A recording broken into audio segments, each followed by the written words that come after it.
السلام عليكم ورحمة الله وبركاته. أهلا بيكم في قناة دروس كمبيوتر. مازلنا مكملين سوا في شرح منهج كمبيوتر لميدل 3. مازلنا برضو في تشابتر 1 بعنوان داتا، وده إن شاء الله آخر فيديو في شرح الشابتر ده. خلاص احنا دلوقتي بقينا فاهمين الكونسبت الخاص بالكونستنس والفاريبلز، وعارفين ازاي نكتب الأكواد ونعمل ديكلاريشن ليهم. هناخد هنا اكسرسايز بسيط جدا، الهدف منه مش خلاص ان انا اعرف ازاي اكتب فاريبل او كونستانت، الحته دي عديناها، لكن الاكسرسايز ده من خلاله هنفهم كونسبت جديد هنتعرف عليه سوا. حاجه المفروض زي ما شايفين الديزاين اللي قدامي، المفروض ان الفورم ده عباره عن ان اليوزر هيكتب 3 ارقام فيرست وسكند وثيرد نمبرز. الارقام دي انا عايز بعد كده، بعد ما اليوزر يكتبهم في الثري تكست بوكسز دولت، لما اضغط على البطن بتاع كالكوليت ذا افريج يطلع لي الافريج في الليبل ده اللي هو ليبل 4. طيب يعني ايه افريج كده باختصار للناس اللي ناسيه؟ افريج اللي هو المتوسط، والايكويشن بتاعت الافريج هي عباره عن ان انا بعمل اديشن او بجمع النمبرز اني نمبرز وبعمل لهم اوفر او بقسمهم على the count of numbers. يعني المعادله بتاعت الافريج هي عباره عن total numbers over count of numbers. يعني انا مثلا دلوقتي عايز اعمل الافريج خاص ب 3 numbers، يبقى هجمع ال 3 numbers وهقسم على 3. عايز احسب الافريج بتاع مثلا 15 numbers، هجمع ال 15 numbers واقسم على 15. فدايما الافريج هو total of numbers over count of numbers. طيب تعالوا كده نشوف المثال دوت ونطبقه سوا ونشوف كده الناتج هيطلع ازاي. ادي المثال قدامي اهو. عندي 3 تكست بوكسز، تكست بوكس 1، تكست بوكس 2، تكست بوكس 3، والمطلوب حساب او هكتب كود داخل البطن ده يطلع لي الافريج في ليبل 4. فهاجي عند البطن وهضغط عليه دبل كليك وهكبر الزوم، هقول له ديم نم 1 كوما نم 2 كوما نم 3، التلاتة از مثلا سنجل. طيب بعد كده هديكلير او سوري هعمل عمليه الاساينمنت، فهقول له بالنسبه لنم 1 ايكوال مي دوت تكست بوكس 1 دوت تكست، وهاخد الكود ده كوبي وهنزل اعمل له بيست مرتين، وكل اللي انا هغيره بس ان انا نم 1 هخليه نم 2 وتكست بوكس 1 هخليه تكست بوكس 2، وده هيبقى 3 وده هيبقى نم 3. طيب في النهاية هقول له بالنسبة بقى الليبل 4 دوت تكست ايكوال، من فضلك بقى هتاخد نم 1. مش احنا اتفقنا ان الافريج هو عبارة عن توتال اوف نمبرز، يعني بعمل اديشن على النمبرز، فهيبقى نم 1 بلس نم 2 بلس نم 3 في النهاية اوفر ايه؟ اوفر 3. ليه؟ تاني لان انا جمعت او عملت توتال بتوين 3 نمبرز يبقى اقسم على 3، لو كنت بعمل توتال بتوين 4 نمبرز يبقى اقسم على 4، وهكذا. طيب قبل ما ران الاب ونجرب كده الكود بتاعنا هيشتغل صح ولا لا، في هنت كده سريع لازم تبقوا عارفينه، ان الافريج من اسمه هو افريج. يعني ايه؟ هو دايما بالعربي كده بيتوسط او بيبقى متوسط الارقام، فبيبقى رقم متوسط بتوين النمبرز كلها. فملحوظة مهمة جدا ان الافريج عمره ما بيعدي الماكسيمم ولا يقل عن المينيمم. يعني مثلا لو عندي 3 ارقام مثلا 2 و5 و12، اقل رقم فيهم هو 2 واعلى رقم هو 12، فالمتوسط هيبقى ما بينهم، استحالة يعدي 12 ولا يقل عن 2. تمام؟ ده هنت بسيط عشان خاطر هنشوف والله ده هيحصل معانا ولا لا. فدلوقتي انا ايه خلاص عرفت وقلت له خد الفاليو بتاعت نم 1 بلس الفاليو بتاعت نم 2 بلس الفاليو بتاعت نم 3، اجمعهم مع بعض والناتج اقسمه على ايه؟ اقسمه على 3. فتعالوا كده هنرن الاب دلوقتي، فهدخل له نمبرز وهقول له مثلا الفيرست نمبر هيبقى مثلا 25، second نمبر مثلا هيبقى 12، والثيرد نمبر مثلا هيبقى 8. فزي ما انتم شايفين اقل رقم فيهم هو 8 واعلى رقم هو 25، فالمفروض ان الافريج يكون بتوين ايه؟ بتوين ال 8 و 25، ولا يقل عن 8 ولا يزيد عن 25. فلما هقول له كالكوليت افريج هيطلع حاجه غريبه جدا، رقم غريب جدا، رقم 39 بوينت رقم. طيب باللوجيك كده، وركزوا معايا في كلمة لوجيك، الرقم ده مش صح. ليه؟ انا يعني في الكود انا طبقت كل حاجة، ورجعت الكود بتاعي مرة واتنين لقيت الكود مظبوط. طب ازاي الرقم يطلع غلط؟ ما هو الرقم كده غلط باللوجيك كده. اسأل اي حد بيفهم في الماث هيقول لك ان الرقم ده مش مظبوط. تمام؟ ليه بقى؟ خدوا بالكم بقى ان انا لو رجعت كده هبص الاقي ان الكود بتاعي مظبوط، ولكن المشكلة بقى ان انا نسيت حاجة مهمة جدا. للناس بقى اللي هي طبعا كلكم اكيد دارسين ماث، وانا متأكد ان في ناس دلوقتي بتتفرج فعارفين المشكلة فين. المشكلة يا جماعة ان انا ناسي ان في رول معينة في الماث ما استخدمتهاش وانا بكتب الكود. ايه هي الرول دي؟ الرول الفكرة وما فيها ان انا دلوقتي عشان احسب الافريج المفروض ان انا بحسب التوتال خاص بالنمبرز واقسمه على الكاونت العدد بتاعهم. طيب فانا كنت متوقع ان انا لما اقول له num 1 بلس num 2 بلس num 3 كنت متوقع ان هو هيجمع الثلاث ارقام اللي انا هكتبهم في ال 3 تكست بوكسز، يجمعهم ويقسمهم على 3. بس البرنامج ما عملش كده. لا، البرنامج عمل ايه؟ البرنامج اخد الفاليو بتاعت num 3 قسمها على 3 والناتج جمعه على num 1 بلس num 2. طب ليه عمل كده؟ لان الابليكيشن هو مبني على رولز اوف ماث، فكل قواعد الماث اللي انتوا درستوها البرنامج بيطبقها. وفي قاعدة في الماث انتوا درستوها وعارفينها بس ممكن يكون في ناس ناسيينها دلوقتي، قاعدة كده اسمها الاوردر اوف ماثيماتيكال اوبريشنز، اللي هو ترتيب العمليات الحسابية.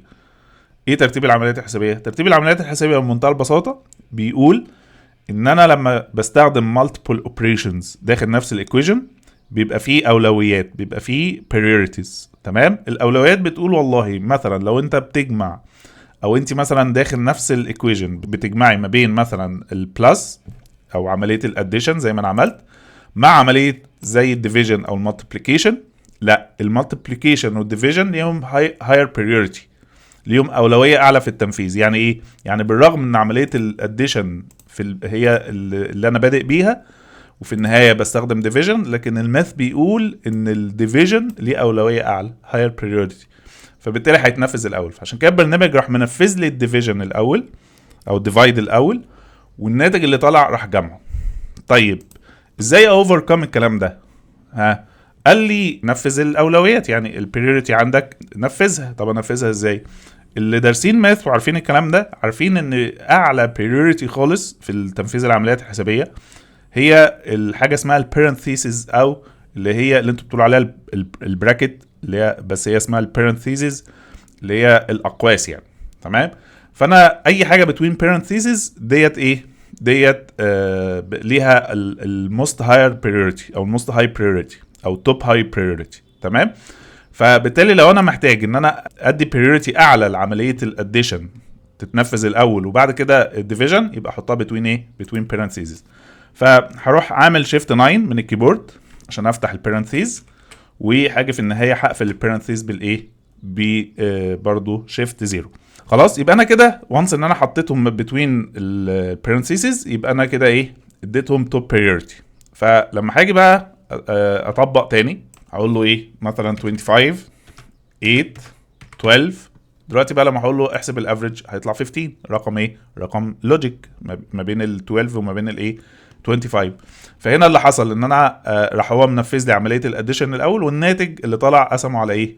قسمه اوفر 3. خلاص؟ تعالوا بقى نتعرف سوا على موضوع الاوردر اوف اوبريشن بالتفصيل. هنا بيقول لي الاوردر اوف ماثيماتيك اوبريشنز، اعلى حاجه عندي هي البارنثيسز اللي هي الاقواس، بعد كده الاكسبوننت اللي هو الباور، بعد كده المالتيبليكيشن والديفيجن الاثنين ذا سيم بريوريتي بس بيمشي من الشمال لليمين ايا كان فيهم مين بادئ الاول، فهيمشي فروم ليفت تو رايت. ماشي؟ يبقى المالتيبليكيشن والديفيجن الاثنين ذا سيم بريوريتي. بعد كده الاديشن والسبتراكشن الاثنين ذا سيم بريوريتي برضه فروم ليفت تو رايت. يبقى انا لو في عندي equation فيها باور وفيها مالتيبليكيشن مثلا وفيها سبتراكشن هيمشي بالترتيب ده، ان الاكسبوننت الاول وبعد كده الديفيجن وهكذا. يعني مثلا تعالوا ناخد مثال بسيط جدا، وده برضو من الاسئله الاساسيه. تقريبا مفيش سنه يجي فيها الامتحان الا لما لازم يكون اتليست سؤال، اتليست، لانه احيانا ممكن يجيب سؤالين في الحته دي تحديدا. كل سنه لازم يجيب فيها اسئله اللي هو موضوع الاوردر اوف اوبريشن. يعني تعالوا ناخد مثال كده، مثلا نجيب لكم مثال في الامتحان يقول لكم ايه مثلا بالنسبه للايكويشن او المعادله اللي هي مثلا يفتح بارنسيز ويروح عامل مثلا 2 باور 3 مثلا بلس 4 ديفايد باي 2، ويروح قافل البارنسيز ويروح عامل مثلا ايه علامه تايمز، ويروح مثلا عامل تايمز مثلا 3. فيقول لكم ناتج المعادله دي كذا ولا كذا، مثلا السؤال يجي مثلا في المالتي تشويسز كذا ولا كذا ولا كذا، الاجابه كذا ولا كذا ولا كذا. فطبعا عشان اعرف اجاوب صح لازم ايه، لازم انا احلها في دماغي الاول. طب احلها في دماغي ازاي؟ لازم ارتب البريوريتيز او الاولويات الاول بتاعه العمليات الحسابيه. طيب فهبص هلاقي ان انا عندي ايه، ان انا عندي المفروض ان البيرنسيز او اللي هي البراكتس يعني المفروض ان هي تبقى ايه، تبقى اعلى حاجه، دي رقم واحد في البريوريتي، يعني اي حاجه بتوين البيرنسيز لازم تتنفذ الاول. طيب داخل البيرنسيز عندي في الباور وفي البلس وفي الديفايد. طيب مين اعلى حاجه فيهم؟ الاعلى حاجه هو الباور، يبقى ده هيبقى نمبر 2، ده نمبر 2 في البريوريتيز. طيب بعد كده عندي بلس وعندي ديفايد، مين اعلى فيهم؟ الديفايد اعلى، فالديفايد هيبقى نمبر 3. تمام، وبعد كده البلس هيبقى نمبر 4. تمام، وفي النهايه علامه الايه، علامه التايمز. طيب تعالوا نحلها كده. هبدا بالايه، هبدا بالباور، ف 2 باور 3 هيبقى 8 بلس 4 ديفايد باي 2. تمام. طيب المفروض ان الديفايد الاول يبقى 8 بلس 2 ايكوال كام؟ ايكوال 10. بعد كده تايمز ايه 3، فالناتج هيبقى ايه؟ الناتج هيبقى 30. خلاص، فالاجابه هتبقى 30 بس. ف هيجيب لكم امثله دايما بيجي يعني اتليست سؤال في الحته دي، فلازم تبقوا عارفين الترتيب عشان خاطر تعرفوا تحلوا الاسئله. اخر حاجه بقى عندنا في شابتر 1 وفي الفيديو ده هو انواع الايرورز. اتعرفنا قبل كده على الايرورز واحنا شغالين في الاكواد، فتعالوا برضو ناكد عليهم تاني. اول نوع او عندنا 3 انواع من الايرورز، عندنا السنتكس ايرور، ده طبعا تعرفنا عليه سوا، وفي حاجه اسمها اللوجيك ايرور، وفي حاجه اسمها الران تايم ايرور.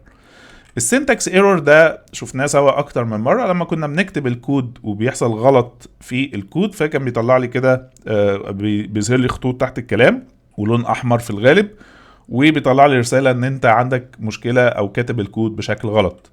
فبيقول لي ان السنتكس ايرور هي they are errors in the common syntax commands، يعني في كتابه الاوامر او السنتكس بتاع الاوامر. واتفقنا مع بعض السنتكس اللي هي الرولز بتاعت كتابه الاوامر او الاكواد. فعلى سبيل المثال هنا مثلا مديني مثال din x as single. طيب ليه ده ايرور؟ لان المفروض ان انا لما اجي اعرف فاريبل، الفاريبل ببدا بكلمه dim مش din. فانا مثلا لو غلطت كتبت din x as single، مجرد ما هدوس انتر هيطلع لي خط احمر تحت الكلمه ويقول لي ان في ايرور لان انت كاتب الكلمه غلط. في مثلا المثال ده const x as single، غريب، انا شايف ان الكلام كله صح. لا، احنا اتفقنا مع بعض ان انا لما باجي اعرف الكونستانت لازم في نهايه اللاين لازم اقول ايكوال واحدد الفاليو، فانت ما ينفعش تكتب الجمله كده وتسكت. خلاص، فده يعتبر برضو ايه، يعتبر سينتاكس ايرور. فيجيب لكم مثلا سؤال في الامتحان جمله زي دي تعتبر انهي نوع من انواع الايرورز، سينتاكس ولا لوجيك ولا ران تايم، فانتوا تبقى عارفين ان اي حاجه في كتابه الكود يبقى ده سينتاكس ايرور على طول. طيب النوع الثاني هو اللوجيك ايرور. كلمه لوجيك اللي هي جايه من السنس او من المنطق يعني، وده بقى اخطر انواع الايرورز. ليه بقى؟ لان الايرور اللي هو خاص بالسنتكس في ميزه، ايه هي؟ ان الاي دي اي او على سبيل المثال فيجوال ستوديو اللي هو اشهر انواع الاي دي ايز اللي احنا بنستخدمه، بيساعدني في معرفه ان في سنتكس ايرور. ان انا مجرد ما بكتب الكلمه غلط في ساعتها بيظهر لي الخطوط والالوان والدنيا اللي بتعمل لي قلق ديت، فبفهم على طول ان انا عندي في مشكله. لكن اللوجيك ايرور مشكلته ان البرنامج مش بيظهر اي شكل من اشكال النوتيفيكيشنز، ولا البرنامج بيرن وكمان بيطلع ريزلت. تمام، وده حصل معانا من شويه. ازاي؟ من شويه يا جماعه لما كنت بشرح لكم الكونسبت بتاع الموضوع البريوريتيز او الموضوع الاوردر اوف اوبريشنز، جيت في البدايه عملت المثال بتاع الافريج. لو تفتكروا ان المعادله اشتغلت او الكود اشتغل وطلع لي ريزلت، لكن انا بالسنس فهمت ان الرقم اللي طالع هو رقم غلط. طب لو واحد بقى ما كانش فاهم موضوع الاوردر اوف اوبريشن وجي عمل المعادله ومش عارف القصه دي، خلاص هو هياخد الرقم اللي طالع ده على اساس ان الرقم ده مظبوط ويشتغل عليه. فاللوجيك ايرور دايما بيبقى محتاج سنس من اليوزر، محتاج ان اليوزر دايما يبقى متابع الريزلت اللي طالع ده لوجيك ولا لا. تمام. فبيقول لي ان اللوجيك ايرور ده بيحصل when get incorrect result، وده اللي حصل بالفعل معانا في المثال بتاع الايه، المثال بتاع الافريج after executing the program because of the wrong formatting or logic expressions. فلازم تبقوا ايه محددين كده الكيوردز اللي انا هربطها. انا في السنتكس ايرور يبقى ده في كتابه الكود، بالنسبه لللوجيك هتلاقي دايما في الديفينيشن بتاعه بيستخدم كلمه incorrect result formulas arithmetic وهكذا. ماشي. طيب فعلى سبيل المثال هنا مثلا مديني مثال، مثلا بيقول لي ده كود لحساب الاريا اوف ذا سيركل. فالكود لسه واخدينه سوا في الفيديو اللي فات. فهنا عرف الراديوس از ا سنجل، الكونست اكس ايكوال 22 اوفر 7. لغايه دلوقتي شايف الكود مظبوط، ما فيهوش اي مشكله. عمل الاساينمنت انه قال ان الراديوس ايكوال تكست بوكس 1 دوت تكست، لغايه دلوقتي مفيش مشكله.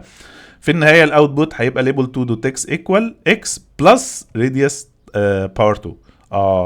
خدوا بالكم ان الكود ده لو انا كتبته جوه مثلا كوماند باتون، يعني عندي تكست بوكس وعندي كوماند باتون، الكود ده لو كتبته هيران وهيشتغل وهيطلع لي ريزلت والدنيا زي الفل. تمام. المشكله فين؟ المشكله ان الريزلت اللي في ريزلت هيطلع، لكن الريزلت هيطلع غلط. ليه؟ لان المعادله اللي انت كاتبها غلط.